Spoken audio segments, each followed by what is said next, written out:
네, 코로나19 치료제가 코로나 사태 게임 체인저로 주목을 받고 있죠. 네, 먹는 치료제에 대한 다양한 궁금증, 그리고 코로나19 상황까지 정재훈 가천대 의대 예방의학과 교수와 함께 이야기 나눠보겠습니다. 어서 오십시오. 네, 안녕하세요.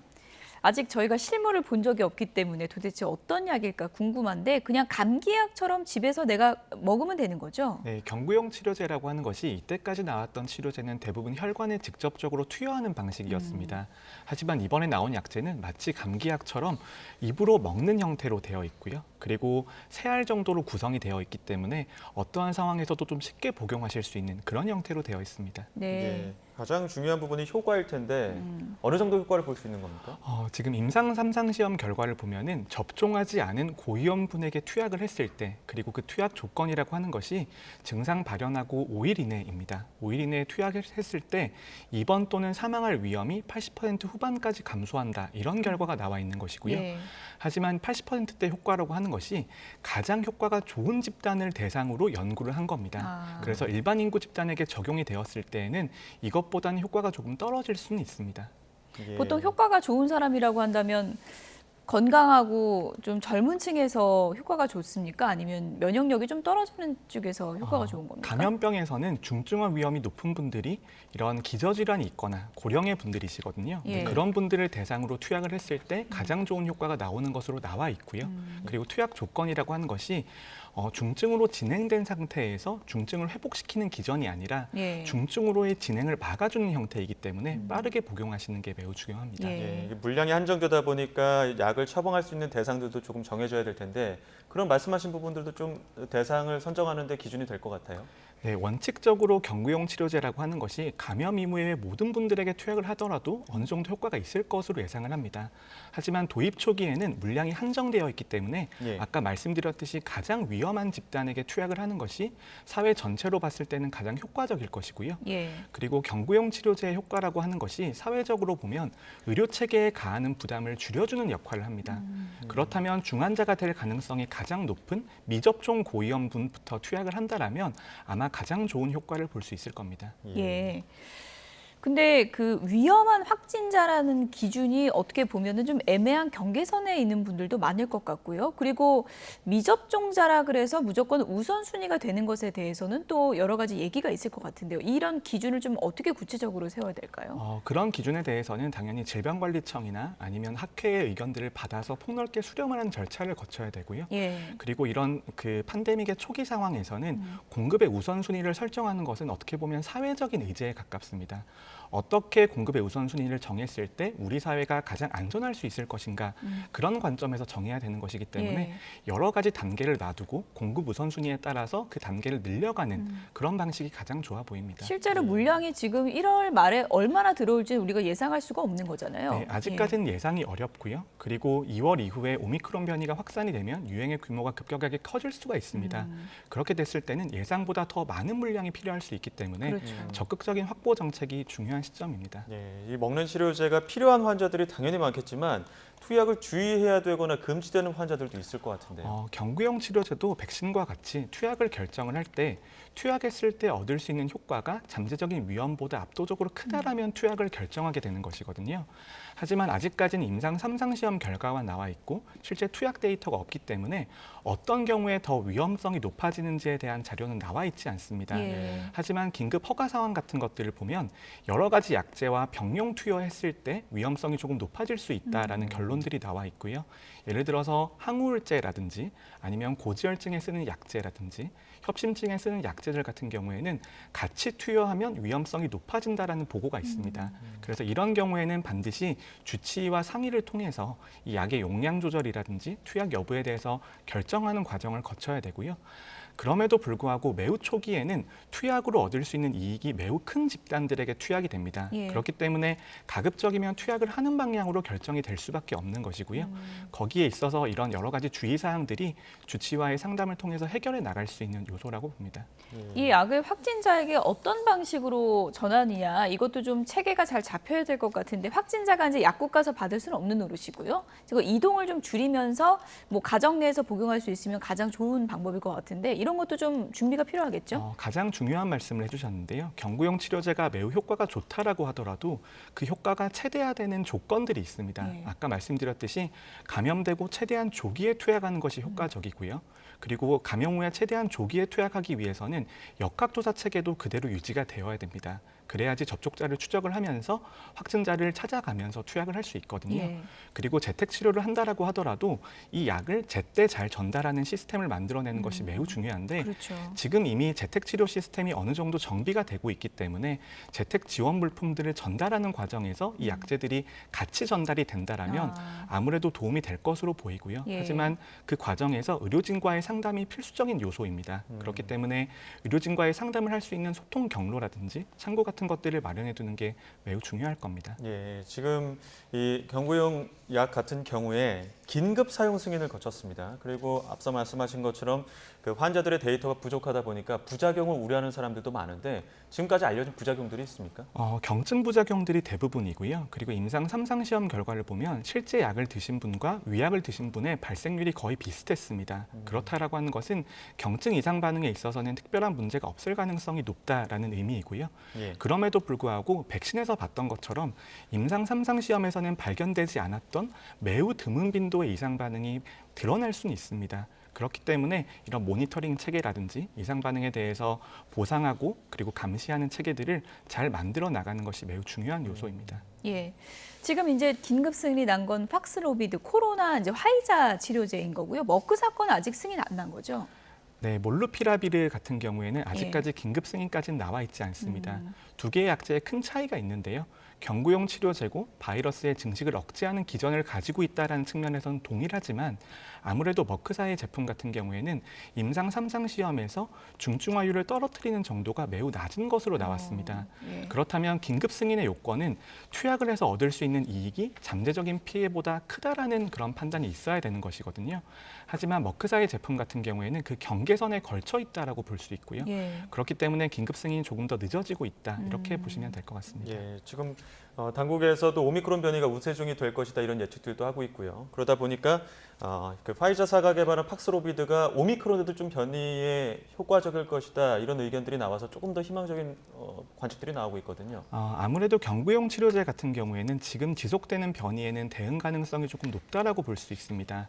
백신 같은 경우에는 변이가 자주 일어나는 부위인 스파이크 단백질에 대해서 항체를 만들어내기 때문에 그 부위에 변화가 있으면 백신의 효과가 감소할 수가 있습니다. 예. 하지만 경구용 치료제 같은 경우에는 증식 기전 자체에 작용을 하기 때문에 이런 치료제에 대한 돌연 변이가 나오기 전까지는 어느 정도 효과가 유지될 것으로 판단이 되는 것이고요. 그렇기 때문에 오미크론 변이가 확산되는 시점에서는 유용한 수단이 될 수 있다 이렇게 평가되고 있습니다. 오미크론 변수가 남아있긴 하지만 일단은 지금 확진자 수가 조금은 감소 추세에 접어든 것 같거든요. 우리가 이제 병상 대기자도 9명 정도니까 병상 대기자도 지금은 상당히 많이 줄어든 것 같은데 위중증 환자 수는 1,000명대 아니겠습니까? 이 위중증 환자 숫자는 언제쯤 이게 줄어들까요? 2년간의 유행 추이를 분석을 해보면요. 예. 확진자가 증가하는 것과 중환자가 증가하는 것 사이는 약 2주 정도의 시차가 있습니다. 예.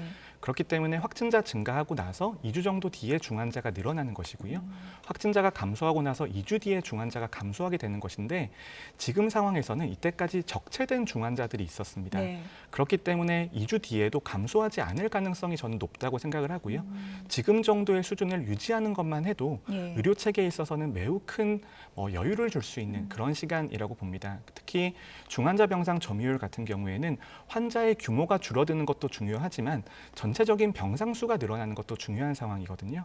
하지만 여러 가지 병상 확충 조치들이 있었고 그 조치에 따라서 분모가 늘어나고 있기 때문에 지금은 상당히 안정된 상태라고 볼 수 있습니다. 예, 앞서 인터뷰에서 교수님 유행 상황을 평가할 때 매주 수요일을 좀 주목해 봐야 된다 이런 언급도 해주셨는데 오늘의 확진자 발표가 났을 때를 평가하면 어떻습니까?